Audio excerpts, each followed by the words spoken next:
এখানে কিছুই নেই, টেবিলের উপরে কিছুই নেই। এই দুইটা সেন্টেন্স আমরা কিভাবে তৈরি করব চলুন জেনে নিই। প্রথমে এখানে কিছুই নেই, আমরা যখন কোথাও কোনো কিছু মানে কোনো একটা জায়গার মধ্যে কোনো কিছু আছে বা নেই এর বোঝাতে আমরা সেখানে দেয়ার ইজ বা দেয়ার আর ব্যবহার করব। তাহলে এখানে আমরা দেয়ার ইজ নাথিং, যেহেতু কিছুই নেই সেই ক্ষেত্রে আমরা এখানে নাথিং ব্যবহার করব। তাহলে দেয়ার ইজ নাথিং, কিছুই নেই, হিয়ার, এখানে, এখানে কিছুই নেই, দেয়ার ইজ নাথিং হিয়ার, এখানে। এবার আসি টেবিলের উপরে কিছুই নেই,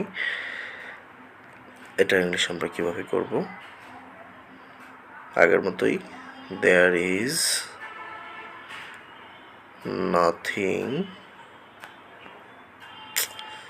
সমস্যা, অন, উপরে, দ্য টেবল, টেবিলের উপরে। তাহলে দেয়ার ইজ নাথিং, কিছুই নেই, অন দ্য টেবল, টেবিলের উপরে, টেবিলের উপরে কিছুই নেই, there is nothing on the table. আর এখানে কিছুই নেই, দেয়ার ইজ নাথিং হিয়ার। এভাবেই ছোট সেন্টেন্সগুলোকে বড় আকারে তৈরি করা যায়।